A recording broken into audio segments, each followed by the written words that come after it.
Today, I welcome our senior pastor to come and share the word of God. நம்ம எல்லாரும் காரணங்களை பற்றி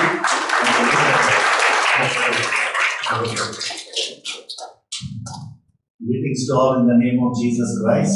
ஆண்டவராகிய இயேசு கிறிஸ்துவின் நாமத்திலே உங்களுக்கு வாழ்த்துதலை தெரிவித்துக் கொள்கிறோம். He is the only living God. அவரே ஜீவனுள்ள தேவனாக இருக்கிறார். That's why we are happy in the Lord. ஆகையால் தான் நாம் கர்த்தருக்குள் மகிழ்ச்சியாக இருக்கிறோம். The joyful will always rejoice. கர்த்தருக்குள் களி கூறுகிறவர்கள் எப்பொழுதுமே களி கூறுவார்கள். The joyful will always sing praise unto their God. கர்த்தருக்குள் களிப்புள்ளவர்கள் எப்பொழுதுமே கர்த்தரை துதித்துக் கொண்டிருப்பார்கள். Amen. Hallelujah. Hallelujah. Since 2 weeks we are hearing the messages about God and the Word. நம்ம கடந்த 2 வாரங்களாக தேவனுடைய வார்த்தை என்ற தலைப்புகளிலே செய்திகளை கேட்டுக் கொண்டிருக்கிறோம். Psalm verse 12 verse 7 says, சங்கீதம் 12 7ஆம் வசனம் சொல்லுகிறது, the faithful and the godly will cease. உண்மையுள்ளவர்களும் தேவபக்தியுள்ளவர்களும் மறைந்து போவார்கள். But the word of the Lord is flawless. ஆனால் கர்த்தருடைய வார்த்தையானதோ குறைவற்றதாக இருக்கிறது. And the Bible says God will keep them. கர்த்தர் அவர்களை பாதுகாப்பார். God will keep his word. கர்த்தர் தம்முடைய வசனத்தை காப்பார். And you shall preserve them. அவர் அந்த ஜனங்களை பாதுகாப்பார். The God will preserve his word. கர்த்தர் தம்முடைய வார்த்தையை காப்பார். From this generation, இந்த தலைமுறையிலிருந்து கர்த்தர் தம்முடைய வார்த்தையை காப்பார். that is the power of the word. அதுதான் கர்த்தருடைய வார்த்தையில் இருக்கிற வல்லமை. This word that God gave us in our hands, கர்த்தர் நம் கையில கொடுத்திருக்கிற இந்த வசனமானது God will only preserve. தேவனே அதை பாதுகாக்க வல்லவர். What we are thinking is we are only preserving. நம்ம நினைத்துக் கொண்டிருக்கிறோம் நம்ம தான் இதை பாதுகாத்துக் No, கொண்டிருக்கிறோம். we cannot preserve. நம்ம அதை பாதுகாக்க முடியாது. The godly will cease. தேவபக்தியுள்ளவர்கள் மறைந்து The போவார்கள். faithful will cease. உண்மையுள்ளவர்கள் மறைந்து போவார்கள். But God will protect his word. ஆனால் தேவனோ தம்முடைய வார்த்தையை காப்பார். Forever. என்றென்றைக்கும் காப்பார். Forever and ever.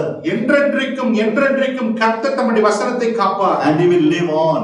அது தொடர்ந்து ஜீவித்துக் கொண்டே The இருக்கும். word of the Lord is Jesus Christ. கர்த்தருடைய வார்த்தை என்பது இயேசு கிறிஸ்து. So let us love this word. இந்த காலை வேளை இந்த வார்த்தையான தேவனை நாம் நேசிப்போம். They are doing their part. அவர்கள் அவருடைய பங்கை செய்து கொண்டிருக்கிறார்கள். God the Father, Son and the Holy Spirit, they are doing their work. பிதாவும் குமாரனும் ஆவியானவரும் தங்களுடைய காரியங்களை செய்து கொண்டிருக்கிறார்கள். What am I doing? நான் என்ன செய்து கொண்டிருக்கிறேன்? What are we doing? நம்ம என்ன செய்து கொண்டிருக்கிறோம்? That is the thought today. அதுதான் இந்த காலையிலே செய்தியினுடைய தலைப்பு. Shall we read from Jeremiah chapter 31?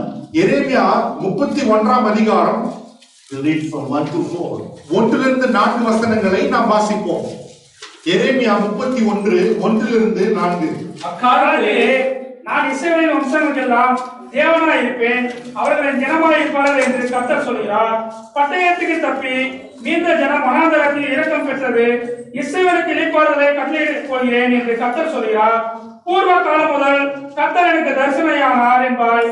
ஆம், அநாதி சிநேகத்தால் உன்னை சிநேகித்தேன், ஆதலால் காருண்யத்தால் உன்னை இழுத்துக் கொள்கிறேன். இஸ்ரவேல் என்னும் கன்னிகையே, மறுபடியும் உன்னை கட்டுவிப்பேன். நீ கட்டப்படுவாய், மறுபடியும் நீ மேல வாத்தியத்தோடும் ஆடல் பாடல் செய்கிறவர்களின் களிப்புள்ள குடலத்தோடும் புறப்படுவாய். Amen. Thank you so much.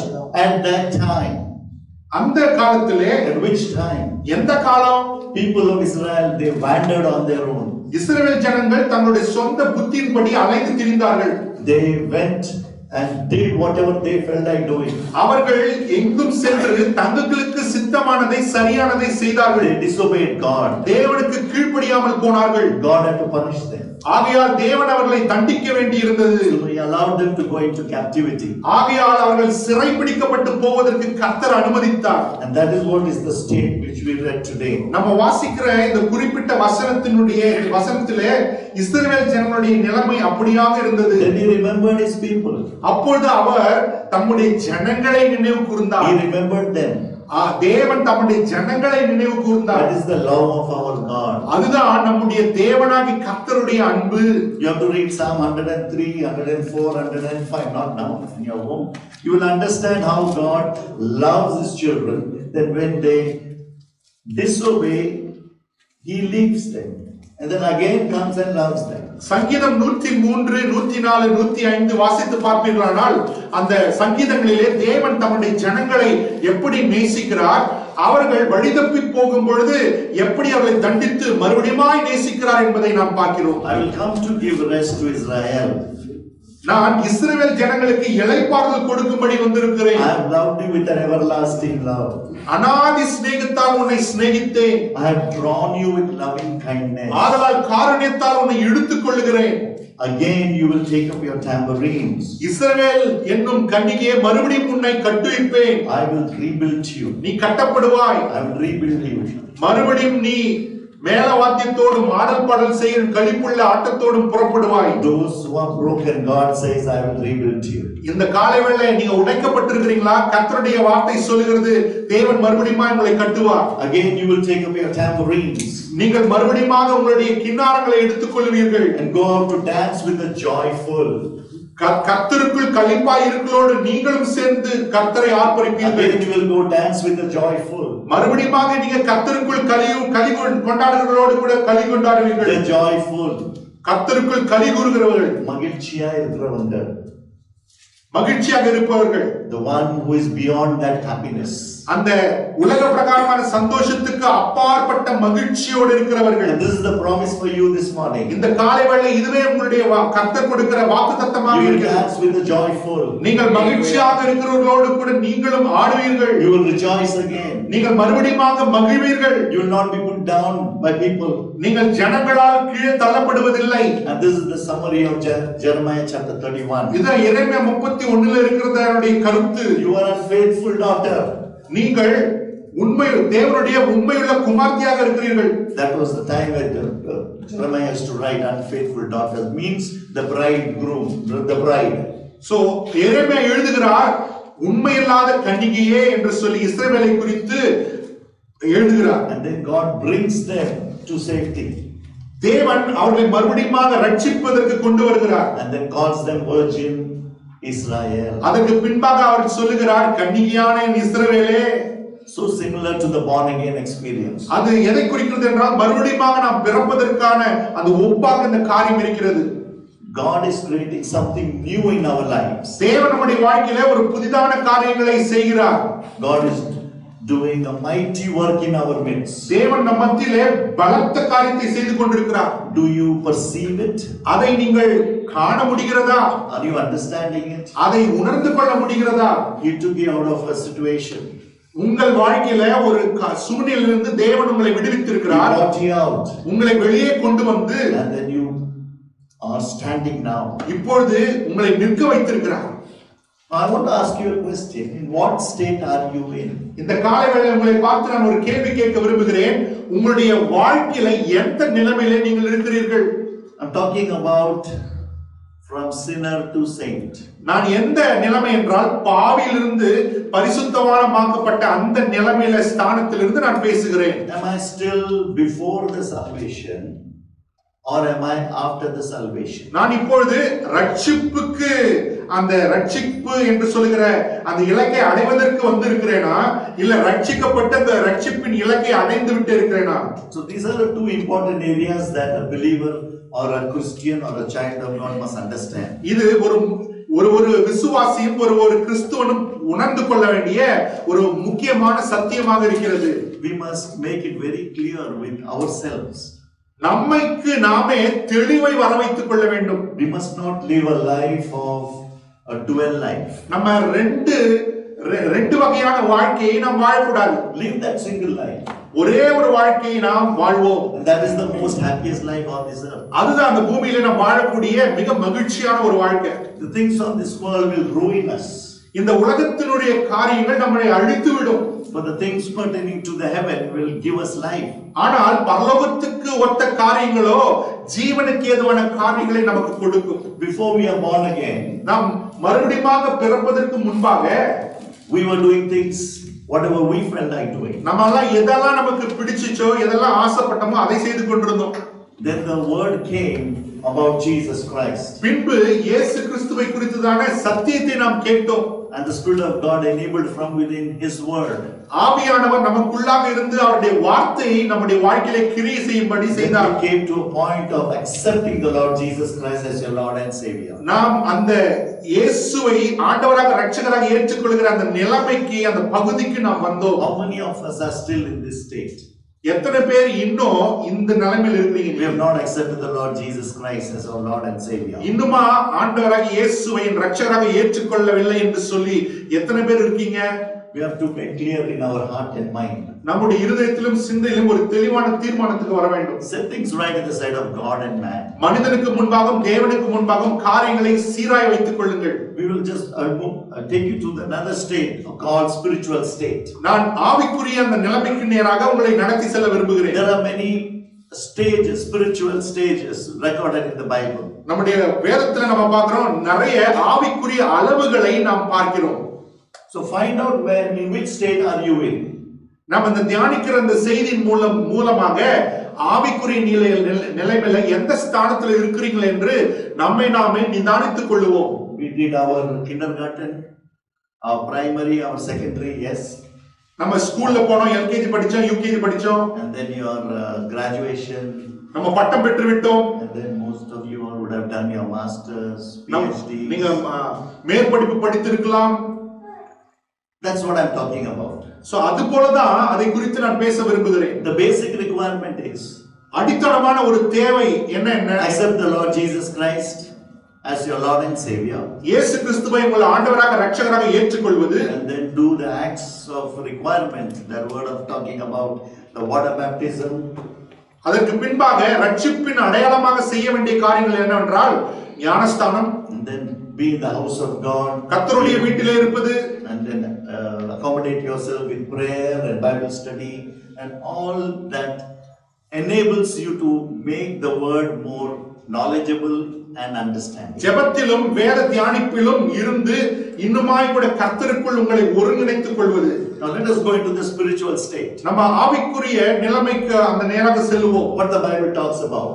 வேதம் என்ன சொல்லுகிறது? After accepting the Lord Jesus Christ, இயேசு கிறிஸ்துவை உங்கள் ஆண்டவராக இரட்சகராக ஏற்றுக்கொண்ட பிறகு from sinner to saint, நம்ம பாவிகள் என்ற அந்த ஸ்தானத்திலிருந்து பரிசுத்தவான்கள் என்ற ஸ்தானத்துக்கு வருகிறோம்.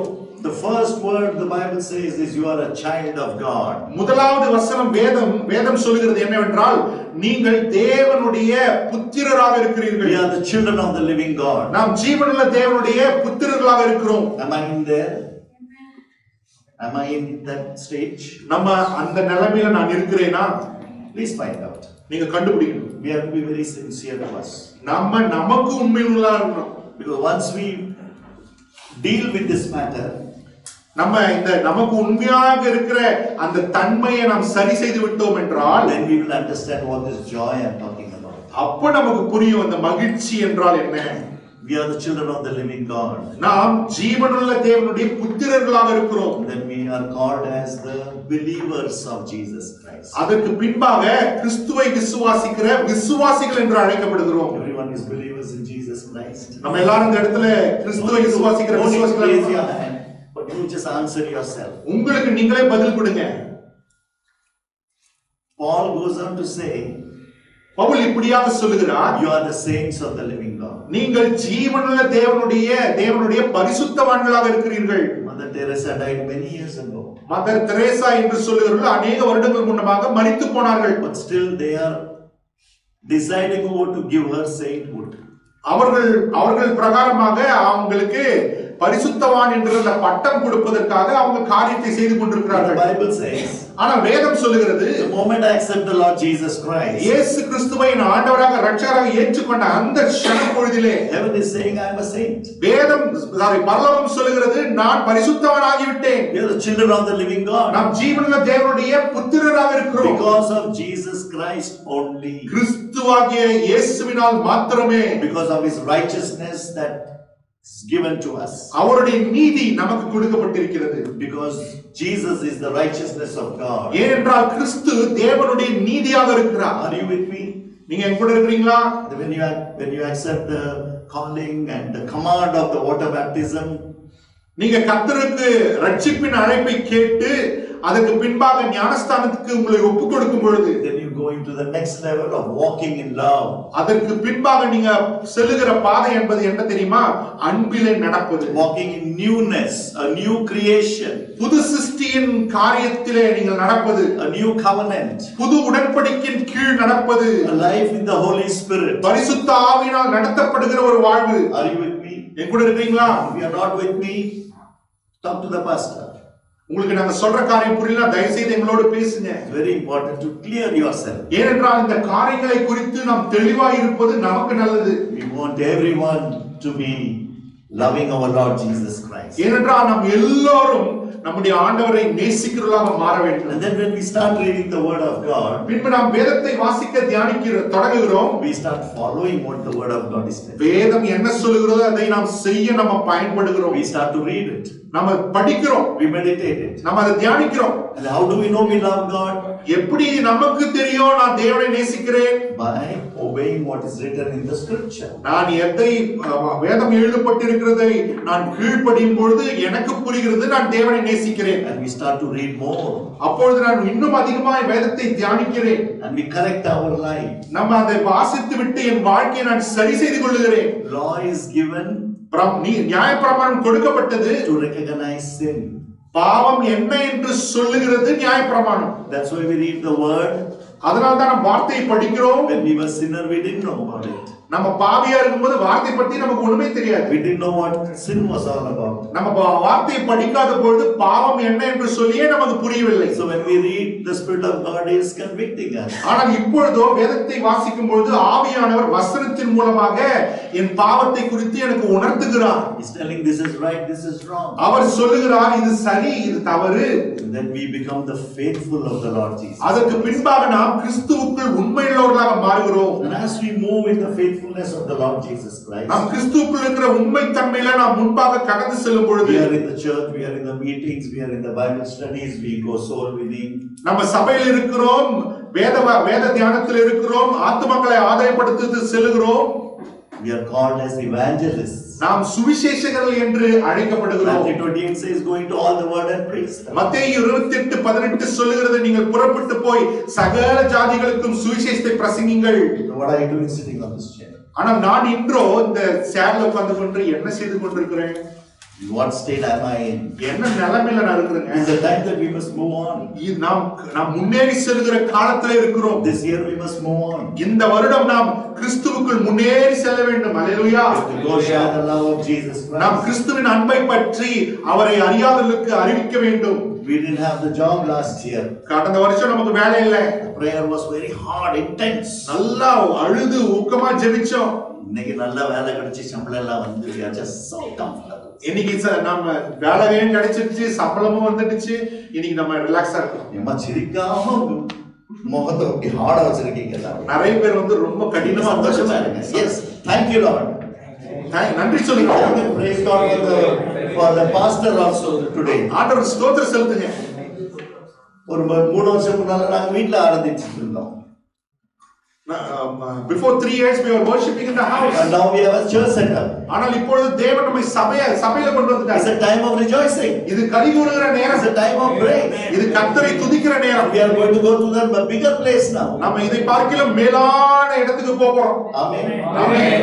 Amen. Hallelujah. Hallelujah. Hallelujah. Hallelujah. What is our prayer all about? இது நம்முடைய ஜெபம் எல்லாமே அதை சார்ந்ததுதான். We have to move on. நம்ம தொடர்ந்து முன்னேறி செல்ல வேண்டும். God has given us a wonderful title called Chosen by the Lord. கர்த்தர் நமக்கு அருமையான ஒரு தலைப்பு கொடுத்திருக்கிறார். Has he chosen you? கர்த்தரால் தெரிந்து கொள்ளப்பட்டவர்கள். Has he chosen you for some work? கர்த்தர் உங்களை அவருடைய வேலைக்காக தெரிந்து கொண்டிருக்கிறாரா? Some for help, some for prayer, some for preaching, some for teaching, some for going soul winning, some for going to some certain people. Did God choose you for some work? கர்த்தர் உங்களை எதற்காக தெரிந்து கொண்டிருக்கிறாரா? கர்த்தர் சில பேரை பிரசங்கம் பண்றதுக்கு, கர்த்தரை சில பேரை ஊழியம் செய்வதற்கு, கர்த்தர் சில பேரை சபையில உதவி செய்வதற்கு, ஜெபத்துக்கு தனித்தனியாக தேவன் தெரிந்து கொண்டிருக்கிறார். உங்களை தேவன் தெரிந்து கொண்டிருக்கிறாரா? We are all like operators. நம்ம எல்லாரும் செயல்படுகிறவர்களாக இருக்கிறோம். Computer operators. ஒரு கணினியை ஆளுகை செய்கிறவர்களாக இருக்கிறோம். Then the Bible talks about elect. வேதம் சொல்லுகிறது முன்குறிக்கப்பட்டவர்கள். Elected. முன்குறிக்கப்பட்டவர்கள். They are like the computer programmers. அவர்கள் கம்ப்யூட்டரை வந்து புரோகிராம் பண்றவங்க மாதிரி இருக்காங்க. When we delete that button as an operator, when we delete it goes to the recycle bin. நம்ம அந்த delete பட்டன் அழுத்தும்போது அந்த recycle பின்னுக்கு போயிடுது. Then from the recycle will empty it, where it goes? அந்த recycle பின்ல இருந்து அந்த documents எல்லாம் எங்க போகுது? Operator will not know. அதை பயன்படுத்தணும்னு தெரியாது. The elect will know about it. ஆனா இத டிசைன் பண்ணவங்களுக்கு தெரியும். They are the ones whom God has called for a higher service. So அந்த தெரிந்து கொள்ளப்பட்ட அந்த முன்குறிக்கப்பட்டவர்கள் என்றால் அவர் மேலான பணிக்கு அழைக்கப்பட்டவர்கள். Are you chosen? Are you elected? நீங்கள் தெரிந்து கொள்ளப்பட்டவர்களா முன்குறிக்கப்பட்டவர்களா? We must be confident. நம்ம எப்படி அழைக்கப்பட்டிருக்கிறோம் அந்த அழைப்புல உறுதியாக இருக்க வேண்டும். It is God who chooses us. நாம் நம்மை தெரிந்து கொள்ளவில்லை, தேவன் நம்மை தெரிந்து கொண்டார். And when he chooses us, தேவன் நம்மை தெரிந்து கொண்ட பொழுது he will bring us out. அவர் நம்மை வெளியே கொண்டு வருவார். You will come out. நீங்க நிச்சயமா வெளியே வருவீங்க. For his purposes. அவருடைய பணிக்காக. Only for his will. அவருடைய சித்தம் செய்வதற்காக. And that is why we are living on this earth. ஆகையால் தான் இந்த பூமியில நாம் வாழ்ந்து கொண்டிருக்கிறோம். Yet we are heavenly. ஆனாலும் நாம் பரலோகத்துக்கு உரியவர்கள். We are living on earth, but our attitude is towards heaven. நம்ம பூமியில தான் வாழறோம், ஆனா நம்முடைய செயல்பாடுகள் எல்லாம் பரலோகத்துக்குரியவர்களை போல இருக்கிறது. But our earthly chores is taking all the time. ஆனா நம்முடைய வாழ்க்கையின் முழு நேரமும் அந்த உலக வாழ்க்கையை எடுத்துக்கொள்கிறது. So how shall we balance this one? எப்படி இதை நாம் பேலன்ஸ் பண்ணி வாழ்வது? Bible doesn't talk about balance. வேதமானது சரி செய்வதை குறித்து ஒண்ணும் பேசலங்க. Jesus always had his relationship with his father. இயேசு எப்பொழுதுமே தம்முடைய பரலோகத்தின் பிதாவோடு கூட உறவுடையவராக இருந்தார். He did everything on this earth. அவர் பூமியில எல்லாவற்றையும் செய்தார். He was the busiest person. இயேசு உயிரோடு இருக்கும்போது அவர்தான் பிஸியாக இருந்த person. He slept only few hours. அது சில நேரம் தான் அவர் தூங்கினார். Early morning he will go to his father. அதிகாலையில் எழுந்து தன்னுடைய பிதாவிடம் ஜெபிக்க போய் விடுவார். He will have that relationship with him. அந்த பிதாவோடு கூட அந்த உறவை அவர் விட்டு விடவில்லை. And then the whole day he will do service for his father. முழு நாளும் பிதாவுக்காக சேவை செய்வார். He will do service for the people. ஜனங்களுக்காக சேவை செய்வார். He will walk. Our நடப்பார். He will sail on the boat. அவர் படகுல போவார். He will go to the other side. அவர் அக்கறைக்கு போவார். He was a man of action. அவர் செயல்பாடுள்ள மனிதர். And that's how he did service for his father. அப்படியாக தான் தன்னுடைய பரலோகத்தின் பிதாவுக்கு அவர் ஊழியம் செய்தார். What enabled him? இப்படி அவர் ஊழியம் செய்வதற்கு அவர் முந்தினது காரியம் என்ன? This is what the Bible says. அதுதான் வேதம் சொல்லுகிறது. The joyful. அதுதான் மகிழ்ச்சியுடையவர்கள். Hallelujah. Hallelujah. This is where the joyful are. இங்கதான் மகிழ்ச்சியுடையவர்கள் இருப்பார்கள். This is the spiritual state. இதுதான் அந்த மகிழ்ச்சி உள்ளவர்களுடைய ஆவிக்குரிய நிலைமை. When you are joyful with your heavenly Father, உங்களுடைய பரலோகத்தின் பிதாவோடு நீங்கள் மகிழ்ந்து இருக்கும் பொழுது automatically you will be joyful with the people around. நீங்க ஜனங்களோட மகிழ்ச்சியா இருப்பீங்க. And that is what the righteous are. அதுதான் நீதிமான்களுடைய நிலைமை. That's what the Bible says, we are righteous. வேதம் அதுதான் சொல்லுகிறது நாம் நீதிமான்கள். It's a next level. அது அடுத்த நிலைமை, ஆவிக்குரிய நிலைமை. Do things right in the sight of God and man. மனிதனுக்கு முன்பாகவும் தேவனுக்கு முன்பாகவும் யோக்கியமானதை நாடுங்கள். And then the Bible talks about the upright. அப்பொழுது வேதம் சொல்லுகிறது செம்மையானவர்கள். Righteousness goes inside. நீதியானது நமக்குள்ளாக செல்லுகிறது. But what comes out is வெளியே வருவது என்ன தெரியுமா? uprightness. செம்மையானது. Uprightness. செம்மையானது. What righteousness comes in, நீதியானது எனக்குள்ளாக செல்லுகிறது. but what I speak is double standard. ஆனா நான் பேசுகிறதெல்லாம் ரெண்டு அர்த்தம் You உடையதாக. understand now? புரியுதா உங்களுக்கு? Where we are now, எங்க இருக்கிறோம் நம்ம? the joyful will always have that one face living. அந்த மகிழ்ச்சியோடு இருக்கிறவர்களுக்கு ஒரே ஒரு முகம் தான். This is what Jesus lived. இயேசு அந்த வாழ்க்கையை தான் வாழ்ந்தார். He was hard with the Pharisees, Sadducees and the Essenes group. பரிசேயர்களோடும் சதுசேயர்களோடும் வேதபாரர்களோடும் கடினமான உபதேசத்தை He பேசினார். should have taught them. அவர்களுக்கு போதித்திருக்க வேண்டும். The chief priest should have taught the people. அந்த பிரதான ஆச்சாரியனானவன் தேவனை குறித்து ஜனங்களுக்கு போதித்திருக்க But வேண்டும். they never did it. ஆனால் அவர்கள் செய்யவில்லை. That's why he was hard with them. ஆகையால் தான் இயேசு இந்த பரிசேயரோடு வேதபாரகரோடு கடினமாக நடந்து கொண்டார். But with the people, ஆனால் ஜனங்களோடு he was with them. அவர்களோடு தான் இருந்தார். He loved them. அவர் அவர்களை He நேசித்தார், cared for them. அவர்களை பார்த்துக் கொண்டார், And he healed them. அவர்களை சுகப்படுத்தினார். Because he was joyful with his father. ஏனென்றால் தன்னுடைய பிதாவோடு கூட அவர் எப்பொழுதும் மகிழ்ந்திருந்தார். It didn't matter for anybody who was disturbing him. அவரை தொல்லைப்படுத்துவர்களுக்கு துன்பப்படுத்துவர்களை குறித்து அவர் கவலைப்படவில்லை. They troubled him like anything. அவரை அநேகம் தரம் துன்பப்படுத்தினார்கள். This week, this statement was disturbing me. இந்த வாரம் ஒரு குறிப்பிட்ட காரியமானது என்னை மிகவும் பாதித்தது. When they took Jesus to be crucified, இயேசுவை சிலுவையில் அறையும்படிக்கு அவர்கள் கொண்டு போனார்கள். these words, they struck him with the rod again and again. அவர்கள் கோலினால் மறுபடியும் அவரை அடித்தார்கள் என்று வசனத்தை வாசித்தோம். On the head they hit him again and again. தலையின் மேல் மறுபடியும் அடித்தார்கள் என்ற அந்த காரியத்தை I don't வாசித்தேன். know why this statement is ringing in my heart, in my mind. ஏன் இந்த வசனமானது என்னுடைய சிந்தையில வந்து கொண்டிருக்கிறது எனக்கு புரியவில்லை. That was what Jesus is all about. ஆனால் இயேசுவை குறித்த காரியம் அதுதான் எழுதப்பட்டிருக்குதுங்க. He bore that hits. அந்த அடிகளை எல்லாம் அவர் பொறுத்து கொண்டார். But he was joyful with his father. ஆனாலும் பிதாவோடு அவர் மகிழ்ந்தார். Let your will be done, O Lord. ஆண்டவரே உம்முடைய சித்தம் செய்யப்படட்டும் ஐயா. He once said, if it is possible, remove the cup away from me. அவர் இப்படியாக ஜெபித்தார், பிதாவே உமக்கு சித்தமானால் இந்த பாத்திரம் என்னை விட்டு நீங்கும்படி செய்யும். Father was silent. பிதாவானவர் பேசவில்லை. He knew what he has to do. பிதாவானவர் தெரிந்திருக்கிறார், அறிந்திருக்கிறார் என்ன செய்ய வேண்டும். When trouble hits us, suffering hits us, pain hits us, நம்முடைய வாழ்க்கை சூழ்நிலைகள், சந்தர்ப்பங்கள், வலிகள், வேதனைகள் அடிக்கும் பொழுது things don't work well with us. நாம விரும்புகிற காரியங்கள் சரியாய் நடப்பதில்லை. Always stay in the will and purposes of God. எப்பொழுதும் தேவனுடைய சித்தத்திலும் நோக்கத்திலும் நிலைத்திருங்கள். Wherever the joyful people are, மகிழ்ச்சியோடு இருக்கிறவர்கள் எங்கே இருக்கிறார்களோ they are always joyful. அங்கே எப்பொழுதும் மகிழ்ச்சி இருக்கும். Live that life. அந்த வாழ்க்கை வாழ கற்றுக்கொள்ளுங்கள். Do not major on the minor issues. அல்லேலூயா. சிறிய காரியங்களை பெரிய அளவில் காரியங்களை பின்னாடி ஓடாதீங்க. Do not go with the things of this world to major it. இந்த உலக பிரகாரமான வாழ்க்கையில சிக்கிக்கொண்டு அதையே பெரிய காரியமாக நினைத்துக் கொள்ளாதீங்க. Be joyful always. எப்பொழுதுமே சந்தோஷமா இருங்க. Shall we close our eyes in prayer? நம்முடைய கண்களை மூடி நாம் ஜெபிப்போமா? You all pray.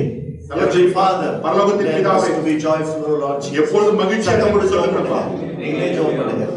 Shall we pray? Oh Lord, I thank you and praise you, O Lord Jesus. Enable us all to be joyful in you, O Lord Jesus.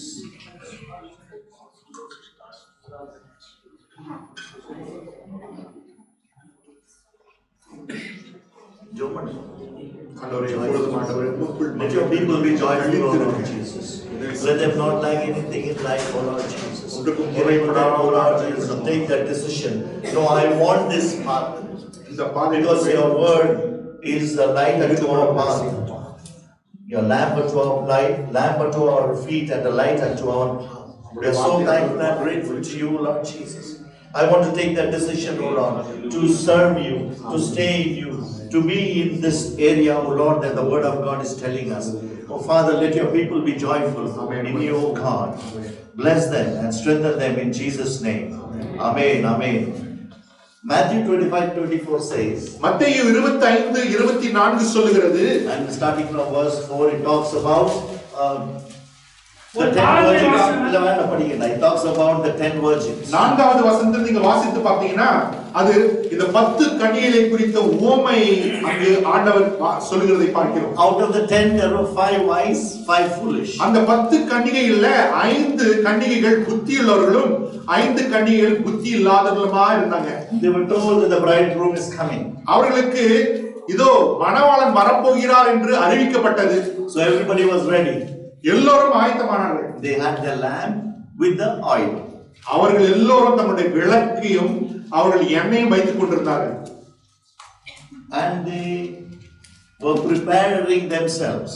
அவர்கள் மணவாளனை சந்திப்பதற்காக எல்லோரும் ஆயத்தப்பட்டுக் கொண்டிருந்தார்கள். The Bible says 5 were foolish. வேதம் சொல்கிறது 5 கன்னிகைகள் புத்தி உள்ளவர்கள், 5 were wise. 5 கன்னிகைகள் முட்டாள்களாக இருந்தார்கள்.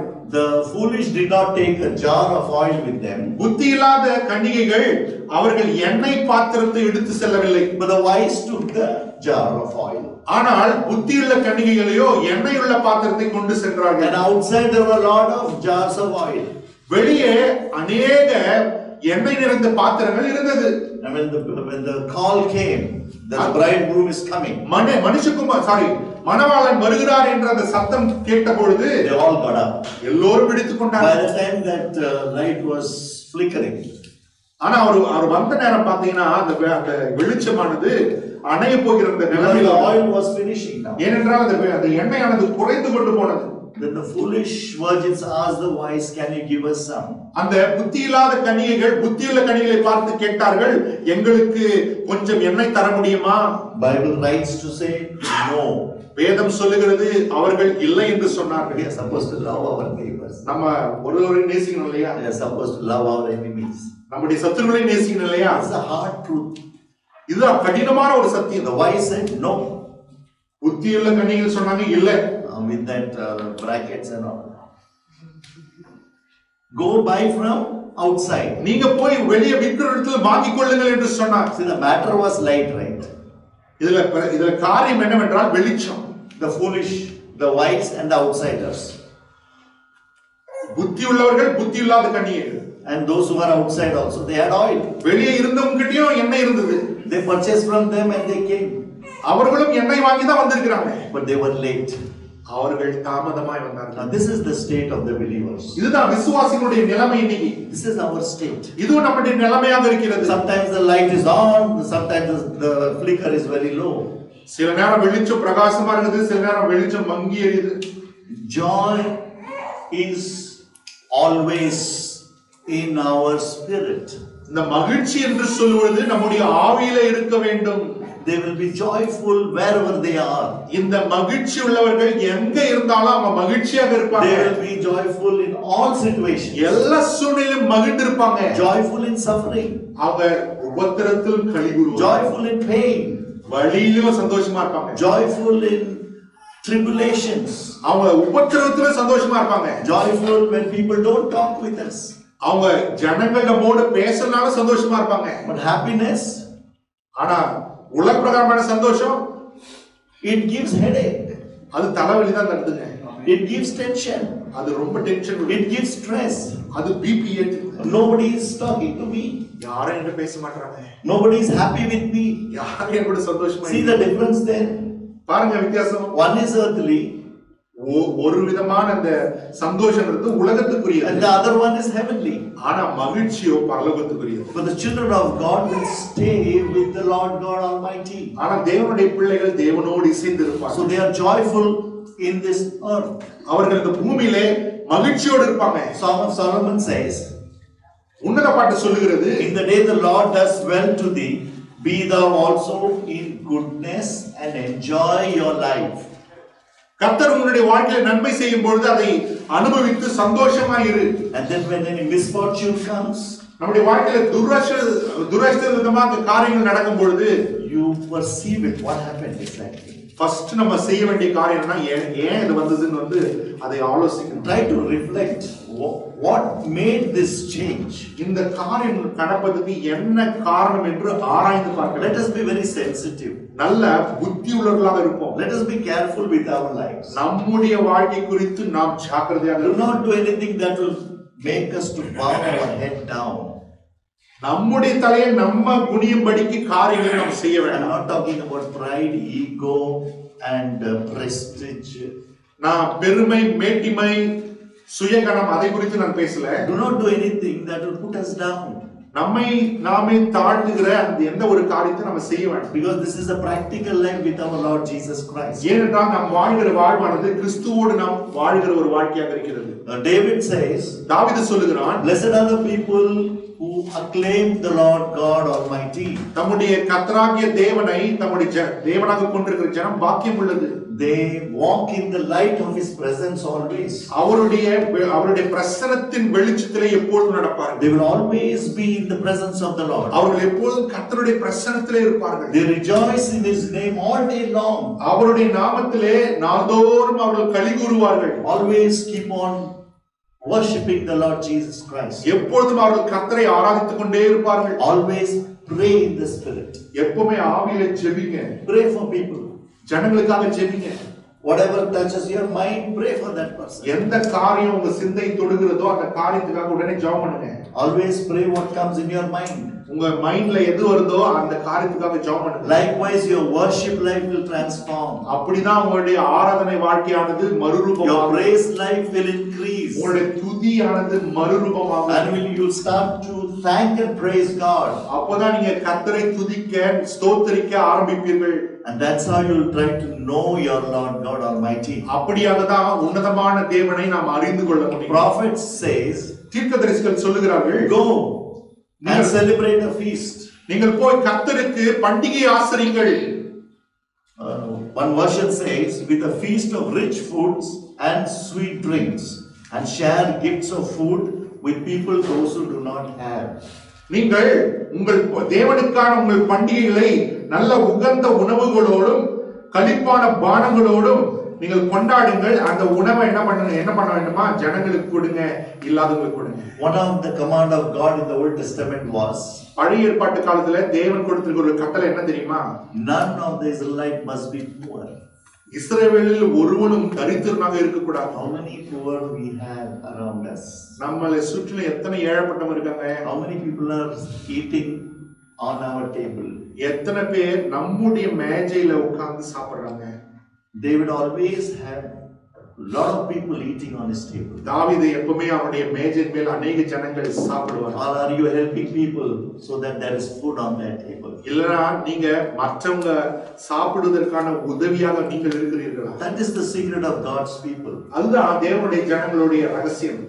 They ate rich food அவர்கள் உசிதமான உணவை உண்டார்கள். and prepared for others also. அவர்கள் மற்றவர்களுக்கும் அவர்கள் தயார் பண்ணி That is the characteristic of a joyful person. அதுதான் மகிழ்ச்சியோடு இருக்கிற மனிதனுடைய ஒரு சுபாவம். Jesus says, இயேசு சொல்லுகிறார், rejoice and be glad, நீங்கள் களி கூர்ந்து மகிழ்ந்திருங்கள், because great is your reward in heaven. ஏனென்றால் உங்களுடைய பலன் பரலோகத்திலே மிகுதியாக இருக்கும். He gave himself, அவர் தம்மையே கொடுத்து விட்டார். so he is going to give a great reward for us. அதை மாத்திரமல்ல, அதை பார்க்க மேன்மையான பிரதிபலனை, Because he is always rejoicing. ஏனென்றால் அவர் எப்பொழுதும் மகிழ்ச்சியோடு He இருக்கிறார். was always delighting in his Father's presence. அவர் எப்பொழுதும் பிதாவினுடைய பிரசன்னத்திலே மகிழ்ந்திருக்கிறார். That was his secret. அதுதான் அவருடைய ரகசியம். And that's what he's teaching us. அதை தான் அவர் நமக்கு போதிக்கிறார். The apostle says, அப்போஸ்தலர் சொல்லுகிறார்கள், for the kingdom of God is not eating and drinking, பரலோக ராஜ்யம் புசிப்பும் குடிப்பும் அல்ல, but righteousness, peace and joy in the Holy Ghost. அது நீதியும் சமாதானமும் பரிசுத்த ஆவியினால் உண்டாகும் சந்தோஷமாக இருக்கிறது. Rejoice in the Lord always. கர்த்தருக்குள் எப்போதும் மகிழ்ந்திருங்கள். Again I say rejoice. மறுபடியும் சொல்லுகிறேன், These are the people who will rejoice always. இப்படிப்பட்ட ஜனங்க தான் எப்பவுமே மகிழ்ந்திருப்பாங்க. And the practice for life is found in Deuteronomy. அந்த வாழ்க்கை எப்படி வாழணும் என்று சொல்லிது உபாகமத்தில் எழுதப்பட்டிருக்கிறது. Chapter 30 verse 9 says, 30வது அதிகாரம் 9வது வசனம் சொல்லுகிறது, that the Lord your God will prosper you. தேவனாகிய கர்த்தர் உங்களை வர்த்திக்க பண்ணுவாராக. The Lord God will prosper you. கர்த்தராகிய தேவன் உங்களை வர்த்திக்க பண்ணுவாராக. Not the prosperity gospel. செழிப்பின் உபதேசம் அல்ல, தேவனாகிய கர்த்தர் உங்களை வர்த்திக்க பண்ணுவாராக. When you honor and obey him. அவரை கனப்படுத்தி அவருக்கு கீழ்ப்பட்டிருக்கும் போது அவர் உங்களை வர்த்திக்க பண்ணுவார். This is the spiritual blessing I am talking about. நான் ஆவிக்குரிய ஆசீர்வாதத்தை குறித்து உங்களோட பேசிக் We have கொண்டிருக்கிறேன். to work hard. நம்ம கடினமா உழைக்கணும். We have to do our duty well. நம்முடைய வேலையை நம்ம சரியா செய்யணும். We have to study our lessons well. நம்முடைய படிப்பை நம்ம சரியா படிக்கணும். We have to write our exam well. நம்முடைய பரீட்சையை சரியா நம்ம எழுதணும். Oh Lord, please give me full marks. Lord, I did not study. ஆண்டவரே நான் படிக்க மாட்டேன் ஆண்டவரே, ஆனா full mark கொடுங்க. I forgot. I didn't have time to study, Lord, but give me full mark. ஆண்டவரே நான் படிக்க மறந்துட்டேன் ஆண்டவரே, ஆனா full mark கொடுங்க. You will say, I know you not. ஆண்டவர் நம்மளை பார்த்து சொல்லுவாரு, உன்னை அறியேன். Do things right in the sight of God and man. தேவனுக்கும் முன்பாகவும் மனிதருக்கும் முன்பாகவும் யோக்கியமானதை நாடுங்கள். What is your brain is what the mark you are going to get. உங்க மண்டையில என்ன இருக்குதோ அதுதான் மார்க்க வரப்போகுது. அவ்வளவுதான். அது மேல இல்ல. நினைக்கிறேன்டா. So let us be very clear, practical with our God. நம்ம தேவனோடு கூட நம்ம பிராக்டிகலா இருக்க கத்துக்கணும். Ask God in Jesus' name. இயேசுவின் நாமத்திலே பிதாவினிடத்தில் கேளுங்கள். He will make you prosperous. அவர் உங்களை வர்த்திக்க. And how he is going to make prosperous? எப்படி உங்களை ஆசீர்வதிக்க போறார்? Abundantly. அபரிமிதமாக. Abundantly. அபரிமிதமாக. In all the works of your hand. உங்கள் கைகள் கிரியை எல்லாவற்றிலும் அவர் உன்னை அபரிமிதமாக ஆசீர்வதிப்பார். In the offspring of your body. உன்னுடைய சரீரத்திலிருந்து வருது பாத்தீங்களா பிள்ளைகள் அந்த சுதந்திரம். The offspring of your body. உன்னுடைய சரீரத்தினுடைய with. Pray to the Lord. கர்த்தருக்கு ஜெபம் பண்ணுங்க. There is no barrenness in Israel. இஸ்ரவேல் தேசத்துல மலடி யாரும் இருந்தது இல்ல. There is no barrenness. மலடி இருந்தது இல்ல. And there is no barrenness for the children of God. தேவனுடைய பிள்ளைகளுக்கு நமக்கும் மலடி இல்ல. Ask forgiveness for your sins. முதலாவது பாவங்களுக்காக தேவனிடத்துல மன்னிப்பு கேட்க. Ask forgiveness for your parents and their parents. பெற்றோர்களுக்காகவும் பெற்றோரின் பெற்றோர்களுக்கு பாவங்களுக்காக மன்னிப்பு கேட்கணும். Many of us have come from the Hindu background. நம்முடைய அநேகர் நம் மற்ற பின்னணியிலிருந்து வந்திருக்கிறோம். Idolatry and adultery God hates. விக்கிர ஆராதனையும் விபச்சாரத்தையும் கர்த்தர் வெறுக்கிறார். God abhors it. கர்த்தருடைய பார்வையிலே அது அசுத்தமாக இருக்கிறது. Let no hint of any sin stay in our body. நம்முடைய சரீரத்தில் அப்படிப்பட்ட பாவத்தினுடைய ஒரு சுவடு கூட இல்லாமல் பார்த்துக் கொள்ள வேண்டும். Not even in your DNA or genes. நம்முடைய ஜீன்லயோ டிஎன்ஏல கூட அந்த காரியம் இல்லாதபடி நாம் பார்த்துக் கொள்ள வேண்டும். Last week we heard the word of God penetrates through the bone marrow. So கடந்த வாரத்தில் நம்ம கேட்டோம் கர்த்தருடைய வார்த்தையானது கணுக்களையும் ஊனையும் உருவ குத்துகிறது. From there your blood oozes out or originates. அந்த கணுக்களில் இருந்து ஊன்ல இருந்து அந்த இரத்தமானது புறப்பட்டு வருகிறது. And when the word of God passes through your blood, அந்த கர்த்தருடைய வார்த்தையானது நம்முடைய இரத்தத்தின் மூலமாய் வரும்பொழுது all the organs are healed in Jesus name. எல்லா சரீரத்தின் அவயங்களும் இயேசுவின் நாமத்தில் சுகம் பெற்றுக்கொள்ளும். Amen in Jesus name. Amen. Hallelujah. And the body offspring of the body will come. அப்பொழுதுதான் அந்த சரீரத்தில் இருக்கிற நம்முடைய சந்ததி வரும். An offspring of your cattle. உன்னுடைய மந்தையினுடைய ஈற்றுகளும் பெருகும். Even the domestic animals will bear pups. உன்னுடைய ஆடு மாடுகள் ஒட்டகங்கள் குட்டிகள் எல்லாம் குட்டி போடும். Amen. Amen. Hallelujah. Hallelujah. Your chicken will lay eggs. உங்களுடைய கோழியானது But don't stop eating egg. When God is blessing you, start to eat. கர்த்தர் உங்களை ஆசீர்வதிக்கும்போது சாப்பிடுங்க. It's very simple. ரொம்ப சாதாரண விஷயம். I know all the medical people, you will say, no, there is something called dieting. Control cholesterol. What my Bible says is abundant blessing of God. வேதம் சொல்கிறது அபரிமிதமான ஆசீர்வாதம். Be happy, be joyful always. கர்த்தருக்குள்ள எப்படி மகிழ்ந்திருங்க, மகிழ்ச்சியா இருங்க. But do hard work, ஆனா கடினமா உழைக்கணும். It's very important. அது ரொம்ப முக்கியம். It is very important. அது ரொம்ப முக்கியம். Adam, Noah, all these great people, they till the ground.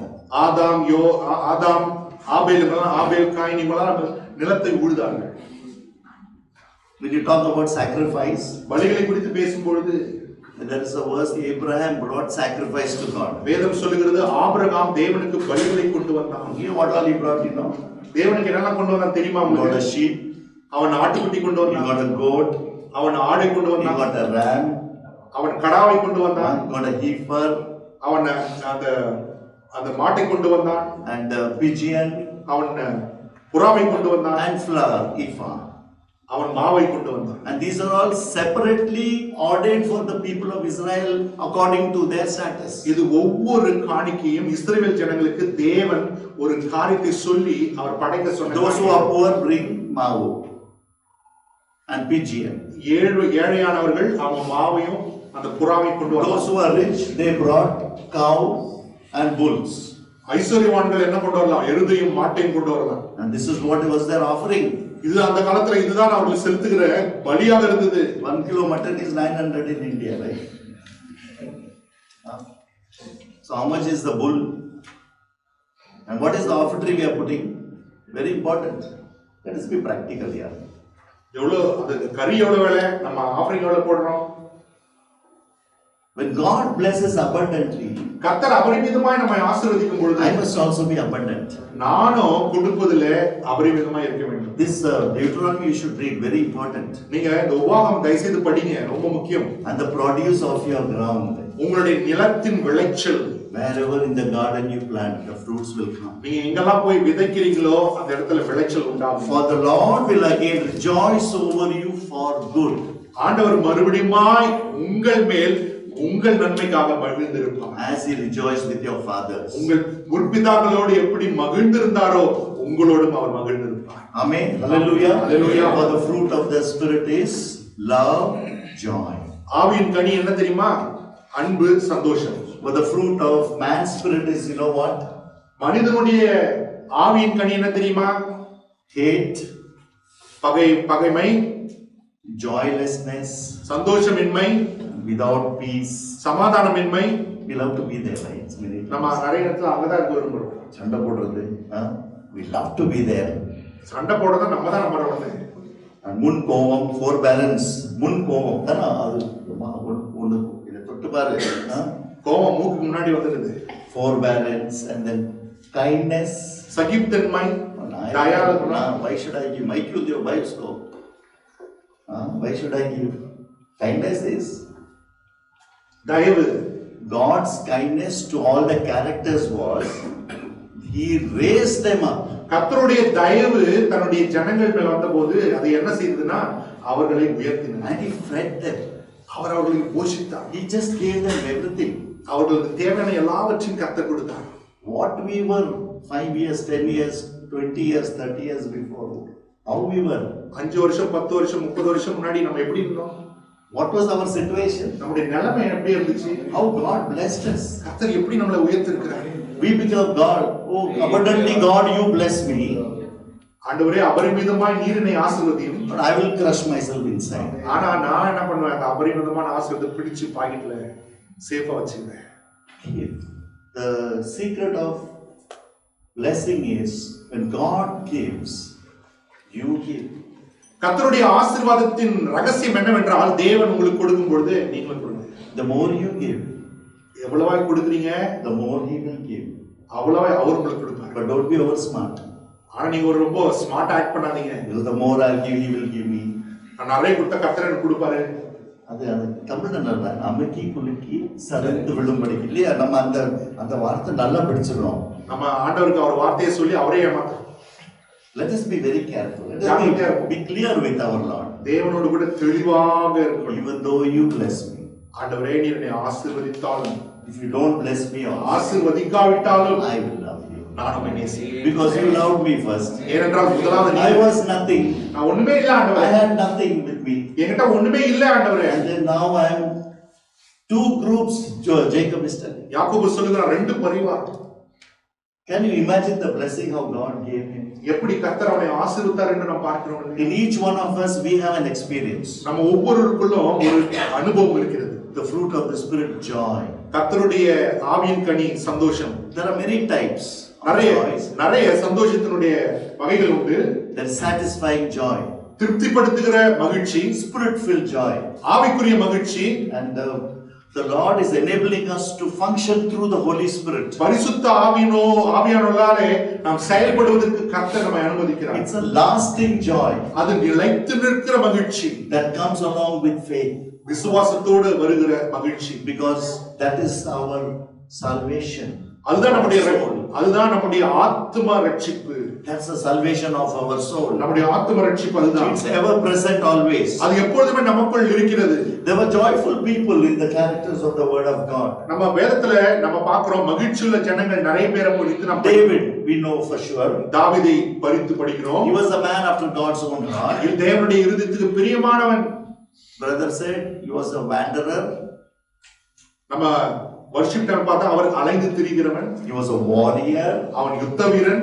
And then he was a worshipper. அது மாத்திரமல்ல அவன் ஆராதிக்கிறவனாக இருந்தான். The Bible goes on to say he was with God. அடுத்து வசனம் சொல்லுகிறது அவன் தேவனோடு He always inquired with his God. எப்பொழுதும் தேவனிடத்திலே கேட்கிறவனாக இருந்தான். He always told him what was in his heart and mind. தன்னுடைய இருதயத்திலே சிந்தையிலே என்னெல்லாம் இருக்குது அதெல்லாம் தேவனிடம் சொன்னான். We learn a secret. I learned a secret from David. தாவீதிலிருந்து ஒரு ரகசியத்தை நான் கற்றுக்கொண்டேன். Whenever you get angry with people, ஜனங்களோடு கூட எப்பவுமே கோபம் உண்டாயிடுச்சா, he will go tell to the Lord. அவன் போய் நேரா தேவனிடம் சொல்லுவான். And in fact he will give direction to God also. கர்த்தர்கிட்ட வேற சொல்லுவான் என்ன அவங்களை என்ன பண்ணணும். Take them from the face of the earth. ஆண்டவரே பூமியில இல்லாதபடி அவங்களை எடுத்து போட்டுருங்க. Who is he to tell? அவன் யார் சொல்றதுக்கு? And then remove him from the book of life. ஆண்டவரே ஜீவ புத்தகத்துல அவன் பெயரை கிறுக்கி போட்டுருங்க. Come on, it's too much here. என்ன மாதிரி கோபம் பாத்தீங்களா? What a relationship is having. ஆனா தேவனோட அந்த உறவு ஃப்ரெண்ட்ஷிப் பாருங்க எப்படி இருக்குது. That one time he missed out. Yeah. ஆனா அந்த ஒரு முறை விழுந்து போனா இல்லையா? One time he was down. அந்த ஒரு முறை விழுந்து போயிட்டான். கதறாம. Is crying unto God. Vehement. அந்த இங்கிலீஷ்ல தவிர மாதிரி இருக்கு. கதறாம. Do not take the Holy Spirit away from me, O Lord. அவன் இப்படியா ஜெபிக்கிறான், ஆண்டவரே உம்முடைய பரிசுத்த ஆவியை என்னிலிருந்து எடுத்து போட்டு விடாதே. Do not take it away from me. ஆண்டவரே எடுத்து விடாதே. You know I cannot live without your Holy Spirit. ஆண்டவரே உம்முடைய ஆவி இல்லாமல் என்னால் வாழ முடியாது என்பதை That is the அறிந்திருந்தான். joy of the Lord. அதுதான் கர்த்தருக்குள் இருக்கிற மகிழ்ச்சி. He knew he missed something. அவனுக்கு அறிந்திருக்கிறான், ஏதோ ஒன்றை தொலைத்து விட்டோம். He lost everything. அவன் எல்லாவற்றையும் இழந்து விட்டான். Many times we feel there is nobody around me. You feel alone. You feel like lonely. நிறைய நேரம் நமக்கும் அப்படிதான் தோணும், யாருமே நம்ம கூட இல்லை, நம்ம தனியா இருக்கிறோம். There are two stages. One, God sometimes leaves you to be alone, to be with Him. That's a spiritual state. ஒரு நிலைமை எப்படின்னா, தேவன் அவரோடு நீ இருக்க வேண்டும் என்று சொல்லி உன்னை தனிமைப்படுத்துவார். The other situation is we have done something wrong. இன்னொரு சிச்சுவேஷன் பார்த்தீங்கன்னா, நம்ம ஏதோ தப்பு பண்ணிட்டோம், அதனால தனியா விட்டுடுறோம். Set right with God.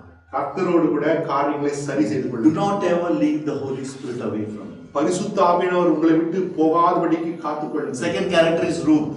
இரண்டாவது ஒரு கதாபாத்திரம் யாருன்னு பார்த்தீங்கன்னா Ruth. We know about Ruth. ரூத்தை குறித்து நான் படித்திருக்கிறோம். And I was just going through, I read an interesting matter. I would like to give you Ruth chapter 1 verse 16. Ruth 1ஆம் அதிகாரம் 16 வசனத்தை குறித்து படிங்க. அதற்கு ரூத், நான் உம்மை பின்பற்றாமல் உம்மை விட்டு திரும்பி போவதை குறித்து என்னோட பேச வேண்டாம், நீர் போகும் இடத்துக்கு நானும் வருவேன். ஒரு நிமிஷம். இப்போ மருமக்கள் என்ன சொல்லுவாங்க? Wherever you go, I will not go. Nowadays This is your secret. Future. எல்லாரும் கைவத்தீங்க தானே, யாரெல்லாம் spinsters and bachelors. Learn this from Ruth. We pray that the Lord will help you. And those who are married, those who are smiling inside, take this as an advocate. Wherever you go, I will not go. And wherever you stay, I will not stay. So now the modern day அப்படிதானே இப்படிதான் நடக்குது இல்லையா? See, this is what is happening, no? Now they want to be single. இப்பெல்லாம் என்ன தனியா கொடுத்துட்டு போகிறது. கல்யாணம் பண்ணிட்டு they want to be separate. ஏன்னா அவங்க சொல்லியிருக்காங்களா, leave and clean. அதனால வசனம் என்ன சொல்லுது, அப்பா அம்மா எல்லாம் விட்டுட்டு நீ தனியா வந்து சொல்லிக்கிறானா, அவன் தனியா போயிடும். மாவிடுவாடா சத்தமா சொல்லுங்க. எல்லாம் bachelors. Amen. Hallelujah. Your people will be not my people. உங்களுடைய ஜனம் என்னுடைய ஜனம் இல்லைன்னு சொல்லியிருக்கோம். Amen. See what a clear Bible is teaching. ஆனா வேதம் எப்படி சொல்லி கொடுப்பாரு? Wherever you go, I will go. நீங்க எங்க போறீங்களோ அங்கே நான் வருவேன். Your people, my people. உங்களுடைய ஜனங்கள் என்னுடைய ஜனங்கள். Your God, my God. உங்களுடைய தேவன் என்னுடைய தேவன். That brought Jesus Christ on her line. அந்த வித்தின் மூலமாக இந்த Ruth. Amen. Hallelujah. Hallelujah. Jesus came through Ruth. இயேசு இந்த ரூத்தின் மூலமாக வந்தார். Amen. Amen. This is what is the joy that is working in our lives. இப்படிப்பட்ட மகிழ்ச்சி தான் நம்முடைய வாழ்க்கையில கிரியை Keep the faith on. உங்களுடைய விசுவாசத்தை காத்துக்கொள்ளுங்கள். Joyful in heaven now. நம்ம பரலோகத்திலே மகிழ்ச்சியாக இருக்கிறோம். This was joyful on this earth. The second point is joyful in heaven. நம்ம பூமியில மகிழ்ச்சி இருந்தோம், பரலோகத்திலே மகிழ்ந்து இருப்பது எப்படி? God of joy. மகிழ்ச்சியின் தேவன். God of love, you heard, right? அன்பின் தேவன் கேள்விப்பட்டிருக்கிறோம் இல்லையா? Now God of joy. மகிழ்ச்சியின் தேவன். He is rejoicing. அவர் எப்பொழுதுமே கலிகூறுகிறார். When he sees his children, he rejoices. தம்முடைய பிள்ளைகளை அவர் பார்க்கும் பொழுது அவர் மகிழ்கிறார். When he sees us worshiping, he is so happy and joyful. நம்ம எல்லாம் சேர்ந்து அவரை ஆராதிக்கிறது அவர் பார்த்து மகிழ்கிறார். In the Old Testament, when the sacrifice was done, when that smoke went to his nostrils, he was so happy. பழைய ஏற்பாட்டு காலத்துல பலி செலுத்தப்பட்டு அந்த பலி பற்றி எரியும் பொழுது அந்த வாசத்திலே கர்த்தர் மகிழ்ந்தார். And now our worshiping time, when God is so joyful, he rejoices. அதே போல இப்பொழுது நம்ம ஆராதிக்கிற வேளையில நம்ம மகிழ்ந்து இருக்கும்போது அவர் அதை மகிழ்ந்தார். Zephaniah 3:17 says he rejoices over us with singing. Zephaniah 3:17 சொல்கிறது அவர் நம்மேல் பாடி அவர் மகிழ்ந்தார். He is happy. Our மகிழ்ந்திருக்கிறார். In conclusion, முடிவாக we'll pray. நம்ம ஜெபிப்போம். We'll pray that the joy of the Lord will be your strength. நம்ம ஜெபிப்போம், கர்த்தருடைய மகிழ்ச்சியே நமக்கு பலனாக இருக்கட்டும். Stay in the joy of his presence. கர்த்தருடைய பிரசன்னத்தில் இருக்கிற அந்த மகிழ்ச்சியில நிலைத்திருங்கள். Pray for a joyful heart. மகிழ்ச்சியான இருதயத்துக்காக ஜெபம் பண்ணுங்க. Pray for a joyful attitude. மகிழ்ச்சியான சுபாவத்துக்காக ஜெபம் பண்ணுங்க. Pray for a joyful friendship. நல்ல மகிழ்ச்சியான நண்பத்துவ உறவுக்காக ஜெபம் பண்ணுங்க. Pray for a joyful husband and wife. நல்ல சந்தோஷமா இருக்கிற கணவனுக்காக மனைவிக்காக Pray ஜெபம் for பண்ணுங்க. a joyful brother and sister. நல்ல மகிழ்ந்து இருக்கிற சகோதரனுக்காக சகோதரிக்காக ஜெபம் பண்ணுங்க. Joy in the Holy Ghost. பரிசுத்த ஆவிக்குள்ள இருக்கிற சந்தோஷம். Joy with obedience. அந்த சந்தோஷத்தோடு வருகிற கீழ்ப்படிதல். Let us rejoice in Him.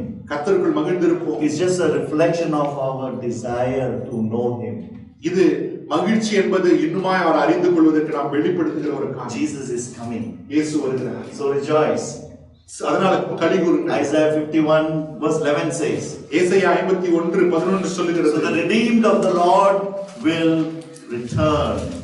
கர்த்தரால் மீட்கப்பட்டவர்கள் மறுபடியும் வருவார்கள். And come with joyful shouting in Zion. அவர் களிப்பின் சத்தத்தோடு சீயோனுக்கு திரும்பி வருவார்கள். Everlasting joy. நித்திய மகிழ்ச்சி will be on their head. தலைமையில் இருக்கும். Oh my God, Heavenly Father, thank you for the eternal joy that you are giving us. பரலோகத்தின் பிதாவே நீர் கொடுத்திருக்கிற நித்திய சந்தோஷத்துக்காக நன்றி. No sorrow, no sighing.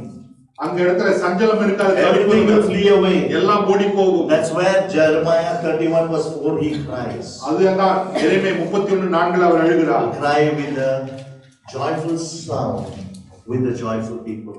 அவர் மகிழ்ச்சியான ஜனங்களோடு கூட மகிழ்ச்சியான ஒரு கொண்டாட்டத்தை Psalm 46 verse 4 says. சங்கீதம் 46:4 சொல்லுகிறது. The river channels bring joy to the city of God. கர்த்தருடைய நதியானது கர்த்தருடைய பட்டணத்துக்கு சந்தோஷத்தை கொண்டு வருகிறது. It's a holy dwelling of the sovereign Lord. அது தேவனுடைய பரிசுத்த வாசஸ்தலமாக இருக்கும். Revelation 22 says we will behold him one day.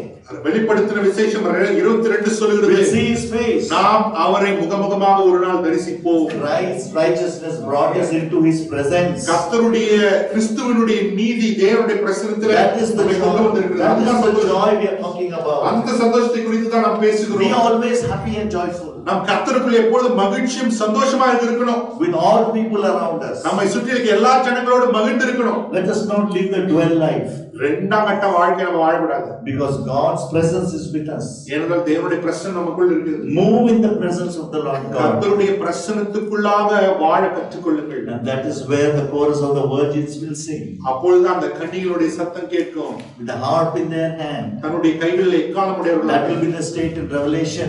வெளிப்படுத்தின விசேஷத்துல அதுதான் நம்முடைய நிலைமை. Singing the Lamb's new song. ஆட்டுக்குட்டியாருடைய புது பாடலை அவர்கள் பாடுவார்கள். We will all rejoice with him. நாம் அவரோடு கலித்து We will glorify him. நாம் அவரை மகிழ்வுபடுத்துவோம். We will be glad. நாம் சந்தோஷமாக For the wedding of the Lamb is come. ஆட்டுக்குட்டியாருடைய கல்யாணத்துக்கு வந்திருக்கிறோம். Jesus is going to come very soon. இயேசு சீக்கிரமாக வரப்போகிறார். Let us be prepared like the 5 virgins. நம்ம அந்த 5 புத்தியுள்ள கன்னிகளை போல ஆயத்தமாவோம். Ready with the oil and the lamb and the fire burning within us. உங்களுக்குள்ளாக அந்த எண்ணெயும் அக்கினியும் எரிந்து கொண்டே You are all young. நீங்கள் இளமையாக வாலிபர்களாக இருக்கிறீர்கள். Hold on to the word of God. கர்த்தருடைய வசனத்தை பிடித்துக் கொள்ளுங்கள். Imagine 25 years later. 25 வருஷம் கழிச்சு போயிட்டு பாருங்க. Mobiles will go. Everything will come on your specs. Mobile எல்லாம் மறைந்து போய்விடும். எல்லாம் கண்களுக்கு முன்பாக இருக்கும். What will be your state? உங்களுடைய நிலைமை எப்படி இருக்கும்? How will be your spirituality? உங்களுடைய ஆவிக்குரிய வாழ்க்கை எப்படி இருக்கும்? I encourage you, one of you, to read the word of God and pray. நான் எல்லாருக்கும் சொல்றேன், தயவு செய்து உங்க வேதத்தை வாசிங்க, ஜெபிங்க. Therefore you heavens rejoice. நீங்க எல்லாம் சந்தோஷமா இருங்க. And you who dwell in them. அவர்களுக்குள் மகிழ்ந்திருங்க. On this earth as well as in heaven. இந்த பூமியில மாத்திரம் அல்ல, பரலோகத்திலும் சந்தோஷமா இருங்க. Be in love with the Lord Jesus Christ. கிறிஸ்துவோடு கூட இருக்கிற அந்த அன்பிலே love him. அவரை நேசிங்க. Honor him. அவரை கனப்படுத்துங்க. Magnify him. அவரை உயர்த்துங்க. Taste him. அவரை ருசித்து பாருங்க. Know him that he is your living God. அவரே உங்களுடைய ஜீவனுள்ள தேவன் என்பதை ருசித்து. There is none on this earth. அது போல ஒருவரும் இந்த பூமியில் இல்லை. Only he is there. அவர் மாத்திரமே. அவர் மாத்திரமே. I always ask that one. அந்த ஒருவரை நான் தேடுகிறேன். Don't slip out of his joy. அவருடைய அவருடைய மகிழ்ச்சியிலிருந்து விலகி போயிடாதீங்க. Don't slip out of his joy. அவர் உங்க மேல சந்தோஷப்படுறார் இல்லையா? Shall we close our eyes in prayer? Shall we stand up? Do not slip out of his joy. நம்ம எல்லாரும் கண்களை மூடி எழுந்து Do ஜெபிப்போம். not ever slip out of his joy. அவருடைய நம்மேல் அவர் மகிழ்கிறார் இல்லையா? அதிலிருந்து நாம் விடுபட்டு Do not go away from that joy that he has given you. தேவன் உங்களுக்கு கொடுத்திருக்கிற அந்த மகிழ்ச்சியிலிருந்து விலகி போய் He விடாதீங்க. has given himself to you. அவர் தம்மையே உங்களுக்கு கொடுத்திருக்கிறார். To taste and see that the Lord is good. கர்த்தர் நல்லவர் என்பதை ருசித்து பார்க்க உங்களுக்கு Blessed கொடுத்திருக்கிறார். is the man who trusts in you. அவருக்குள் நம்பிக்கையா இருக்கிற Do மனுஷன் not பாக்கியவான். slip out of the joy that he has given to you. அவர் உங்களுக்கு கொடுத்திருக்கிற அந்த மகிழ்ச்சியிலிருந்து விலகி போய் விடாதீங்க. Stay in his communion. அவருடைய ஐக்கியத்திலே நிலைத்திருங்கள். Always be in his network. அவருடைய ஐக்கியத்திலே எப்பொழுதுமே இருங்கள். Let the word of God be your reel. கர்த்தருடைய வார்த்தையானது உங்களுடைய Reels. மணியாக இருக்கட்டும். Reels. Mobile reels. கர்த்தருடைய வார்த்தையை நீங்கள் பார்க்கிற மொபைல்ல பார்க்கிற காரியமாக இருக்கட்டும். Let the word of God register in your heart and mind. கர்த்தருடைய வார்த்தையானது உங்க இருதயத்திலும் சிந்தையிலும் பதியட்டும். In the end of times, this heart and mind will be disturbed. இந்த கடைசி நாட்களிலே இருதயமும் சிந்தையின் காரியங்களும் அசைக்கப்படும். 2 Thessalonians 2:10-11-12 says that God will send a powerful delusion spirit. 2 தெசலோனிக்கர் 2:10-11 சொல்கிறது வஞ்சகத்தின் ஆவியை தேவன் சத்தியத்தை விசுவாசிக்காதவர்கள் மேல் அனுப்புவார். He will remove these people away. அந்த ஜனங்களை பூமியிலிருந்து எடுத்து போடுவார். I'm talking about believers. நான் விசுவாசிகளை குறித்து பேசுகிறேன். Paul is talking about believers. Pavul விசுவாசிகளை குறித்து பேசுகிறார். Let us not deny or betray our Lord Jesus Christ. நாம் ஆண்டவராகிய இயேசு கிறிஸ்துவை மறுதலியாமலும் காட்டிக் கொடுக்காமலும் இருக்க கடவுள். Let us not slip out of his joy. அவருடைய மகிழ்ச்சியிலிருந்து O அகன்று Lord, போக protect வேண்டாம். our children from all danger and harm. ஆண்டவரே எங்களுடைய Keep them பிள்ளைகளை safe from all பாதுகாத்துக் Jesus, கொள்ளுங்கள் from அப்பா. all danger and உம்முடைய harm. மகிழ்ச்சியில Cover them under the shadow of the எல்லா Almighty, Lord ஆபத்துகளிலிருந்து Jesus. Without you we cannot do anything, O Lord. Hallelujah. Protect us, Lord, from all எங்களை danger and பாதுகாத்தருளும் ஐயா. harm. We are young, we don't know many things, O Lord, but ஆண்டவரே, your word may encourage and strengthen us and embolden us, O Lord Jesus. O Lord, fill us up with the power and the word. Thank you, Lord, that you are our rock, you are our shelter, you are our shield, Lord. And Lord, enable us, Lord, so that your word will be registered in the heart and mind. Oh, we thank and praise you, Lord Jesus. Bless your people, O God. In Jesus' name, amen. இயேசுவின் நாமத்தில் ஜெபிக்கிறோம் நல்ல பிதாவே. ஆமென் ஆமென் ஆமென். ஹalleluya.